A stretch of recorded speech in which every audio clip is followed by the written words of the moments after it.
to talk about hemorrhoid symptoms. You will know if you have hemorrhoids because there are some extreme symptoms that everybody has and will not go unnoticed because they are so painful. The main symptoms would be itching, irritation, and inflammation. These will all happen in or around your anal opening, and you'll notice them all the time. It doesn't have to be during or after bowel movements.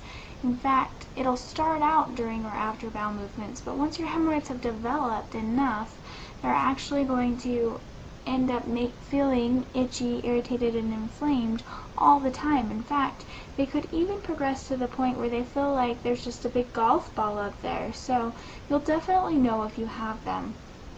Some of them develop blood clots. That's actually called a thrombosed hemorrhoid if it has a blood clot, and that usually means it's been in the works for quite a while. You've developed a rather large one and it's been there for a while.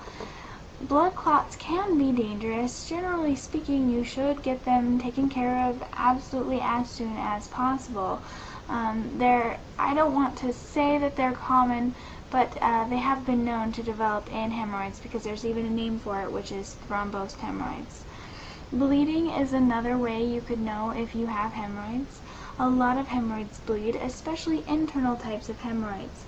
Internal hemorrhoids are hemorrhoids that are located up inside the anal opening of your anus, actually. But they're not exposed to external factors such as wiping or chafage when you walk, but they do bleed usually because they become enlarged, and then when stool passes that's sharp, it can tear it, or enough pressure from constipation or whatnot can also cause it to burst and bleed.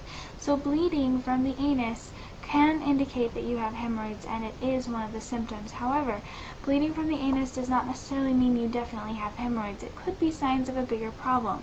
So no matter what, if you see bleeding during or after bowel movements or at any other time from your anal opening, it is very important that you see a doctor. You'll notice pain during or after bowel movements if you have hemorrhoids. That's another very common symptom. Again, like I said before, if your hemorrhoids have developed for quite a while, you might even notice this pain even before you have bowel movements. You'll also notice difficulty sitting on harsh surfaces, and that's because of the inflamed vein that is, it's gotten bigger at this point. You can get rid of the symptoms, and the way that you get rid of the symptoms is to get rid of the problem. Figure out what causes hemorrhoids and then attack each cause. If there are no causes, then there is no problem, and if there is no problem, then there is no pain. Simple as that. It doesn't sound that simple, but really it is. There's actually a great resource to help you find out what the causes are for hemorrhoids, and that resource is hemorrhoidharry.com. Hemorrhoidharry.com is a wealth of information. They've got a huge blog with all things hemorrhoid related. They've got a question and answer section. They've got a how it works section, which talks about what each of your causes are, where they come from, and more importantly, how to attack each and every one of your causes. It's amazing. They believe in an internal natural remedy that uses only herbs, which is very easy on your body if you're pregnant or if you're not. Either way, it's a very safe alternative, and in fact it's guaranteed. So go ahead and check it out. That's hemorrhoidharry.com, www.hemorrhoidharry.com. Hemorrhoidharry.com might have the answer for you, so check it out, and best of luck with your situation.